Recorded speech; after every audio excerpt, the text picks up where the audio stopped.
Hey everyone, welcome back to Bird Box Racing in 4x4. This week, we're back on a Porsche, but this time, it's not mine, but it is a 911.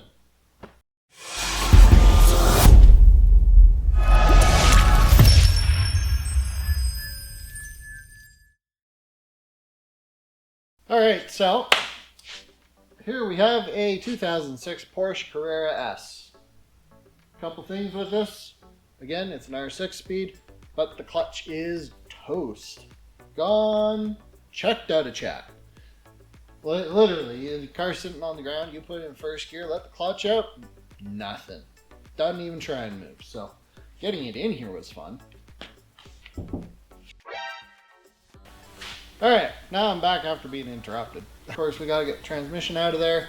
Looks like there's a couple things we gotta get out of the way. Of course, there's your usual suspects, axles, clutch, slave cylinder, some sensors.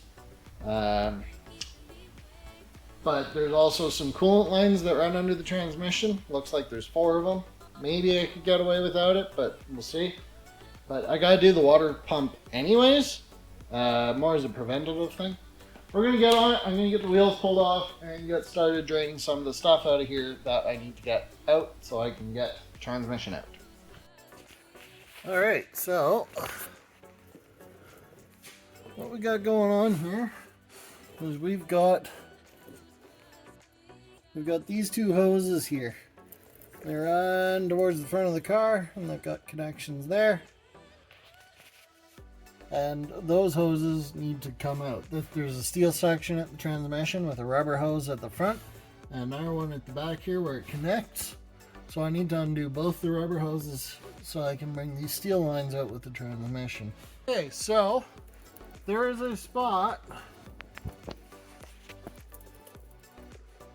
right here. It's got some electrical connections in it. Looks like grounds. Trust me, they're not grounds.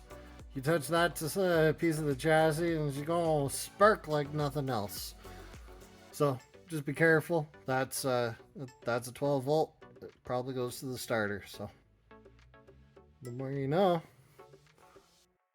So you can see there's a sensor right there. That's over the passenger side axle. It's either going to be speed or reverse. My guess is it's for the reverse detent. But yeah, got to make sure you undo it. And I just tucked it away over here off to the side. Nice and easy. So you can see the slave cylinder here. This lives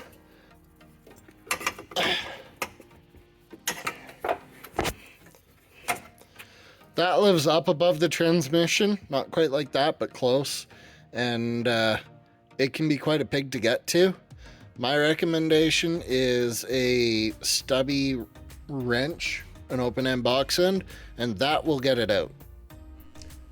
Alright guys, so it's the next day, and today transmission is coming the rest of the way out of the car. Yesterday I got the axles out, I drained the coolant, drained the gear oil, took all the plastic fairings off that I need to get out of the way, as well as some other aluminum brackets and braces. I got the axles done already. So really the only things holding it in there right now are bell housing bolts and the slave cylinder. Oh, and we got the reverse detent undone already too, as you saw a minute ago. So should be ready to come out. Alright guys, so last night we got the clutch out and boy, it's pretty bad. The entire driven plate is totally warped. The engine side is worn unevenly, and this side is down to rivets. And so, like, I've never seen a clutch this bad. This is really bad. And you can even see on the pressure plate, the whole thing's heat checked. And you can see where the rivets were rubbing on this inside edge. And to boot, they managed to warp the entire pressure plate. You can see the thing's got a cup to it. So that's no good. And if that wasn't bad enough, I'm not going to bring it over here because it's heavy. The flywheel is equally as bad. It's cupped, it's heat checked. I'm surprised it's not cracked, to be honest. So yeah, no, the whole clutch in this thing is just completely roached, which explains why it had no movement at all. So what we're gonna do today, we're gonna put the new clutch in. We've got a sacks.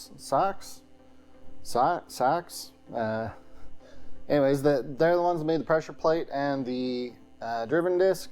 We've got a Luck flywheel. So we're gonna put that on. We've also got new flywheel bolts and they're grade 12.9. Because of that, I don't think they're torque to yield, but I could be wrong. But we have them, so we're gonna replace them anyways because better safe than sorry. And we're doing throwout bearing too, because the throwout bearing, even the throwout bearing is pretty hooped. It's the bearing surface is completely copped out by the fingers on the old pressure plate, and now it's on the ground. So we're gonna get that done. Get the transmission back in the car. For once, I actually have a clutch alignment tool to use, so thank God for that, because it's a lot harder without it, and I almost never seem to have one, so. Okay, so we're back under the car now, and there's something you should note here. When you're putting your new flywheel in, you gotta watch out for this guy right here. That is your crankshaft position sensor.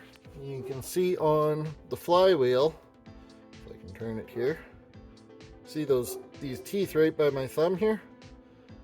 That is your crankshaft reluctant ring. That's what tells your computer what position the engine's in. It's kind of important because without that system working, everything's unhappy.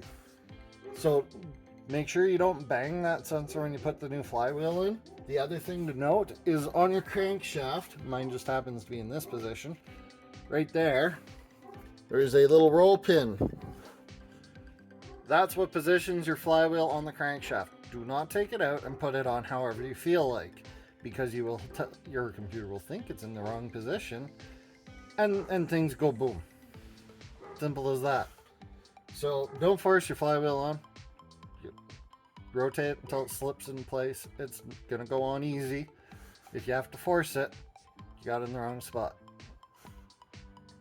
Okay, I'm gonna get this cleaned out here and back with you in a minute. Okay, so we got the flywheel on there. All I did to hold it is I used this bar, which happened to have a hole in it. It was drilled about the right size for the dowel here. I put one of the pressure plate bolts in here, threaded it all the way in so that this bar was pushing on the head of the bolt, not the thread. And it also braces up against this bar. And then that worked really well for holding the flywheel. Sorry, I got dirty face going, but. And then for torquing the bolts, it's on. So this is only for a Carrera S of certain years. Make sure you check the torque specs. But they have a 2-stage. It's a torque to yield. So it's on this one it was 19 foot-pounds and then 120 degrees. Now to get the 120 degrees, because I don't have a torque angle gauge, and frankly I don't usually need one. For these ones, they're Torques. Now Torques has 5 points and 6 spaces between those points. And what that means, if you divide 360 by 6, each space between the point is 60 degrees. So you rotate it so that the one of the points skips the next point and is aligned with the one after that, and that'll get you your 120 degrees. Similar idea works well with hex head bolts and stuff like that, right? You don't always need the fancy tool if you use your brain. Use your brain. And then I just marked a point with a Sharpie, marked the flywheel where the point that it should line up with is, and then just torqued them with a regular ratchet. I got my 120 degrees. I did put some blue thread lock on there just to be safe. Not a lot, but a little. So yeah, this part's done and we're on to the next. All right, so we got the pressure plate in and the driven disc in. Our alignment tool slides more or less easily in. Oh yeah, easily in and out, which is perfect. That's what you need. Now Pelican Parts does have a good write-up on how to do the clutch, but they kind of just end it at this point and don't actually tell you how to brace the flywheel so you can tighten the pressure plate. They tell you how to do it for the flywheel bolts, but not for the pressure plate. So what I did is I threaded the triple square bolt in this corner right there. And then I just took a heel bar, a nice small one, and braced it against the bolt and in one of the starter teeth. It basically held itself there. I put some force on it, the flywheel, by hand until it was kind of pushed up against something, because this end wanted to go in towards the engine, and once it was there, it held itself in place. So this worked really well. I highly recommend it if you're doing this. So now the fun part, we gotta lift the transmission back into place. I'm really not looking forward to this, but it's got to be done, so might as well get to her. First, you got to polish your shaft.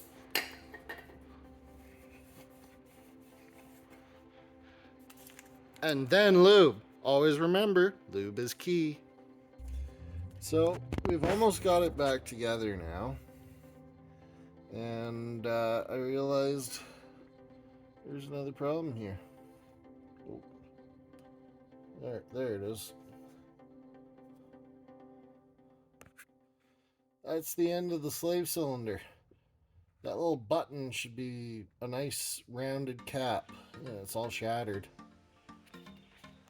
I was just about done putting everything back together, and I realized the end of the clutch slave, there's this little, not sure what the material is. It's like, I think it's a glass reinforced nylon maybe. Anyways, it's this button. It covers the end of the slave cylinder shaft. And as you can see on this one, she's no good. And it had been using the end of the steel shaft to drive it. And it's been doing it long enough that it actually peened or mushroomed the end of the shaft. So she's NFG. And I think that may be why the old clutch got so hot. I think that when the person was shifting, it was maybe not releasing the clutch all the way. Because with the end missing and the shaft beaten down, you would never be able to get the travel out of it. We need a new slave cylinder, so we got a new one. We got it from FCP Euro down in the States. And this is a Sachs slave cylinder, so I'm not sure if it was the OEM for this car, but they are an OEM for Porsche. So it's a good quality unit. I see no reason why this, it even says made in Germany. Alright guys, as you can see, back on the ground. I cut out a bunch of footage there because it got a little bit not family friendly. Just saying. Getting the slave cylinder in with the transmission in the car is kind of a bear of a job. It's a pain in the butt.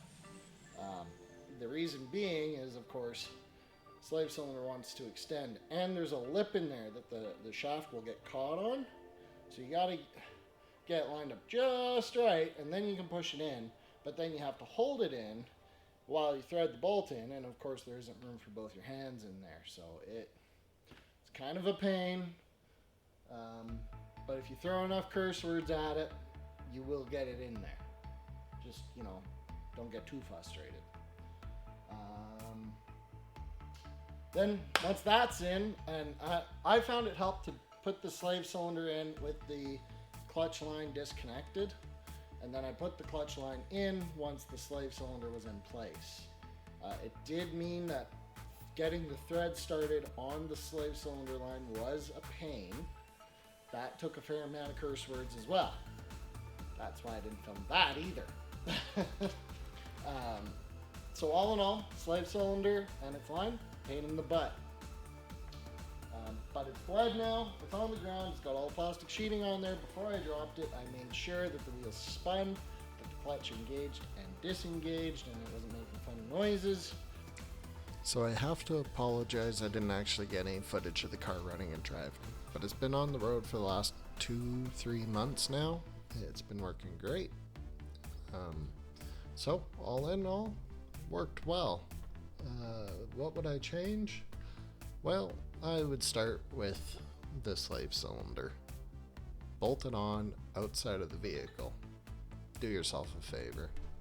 Anyways, thanks for watching, guys, and have a good one.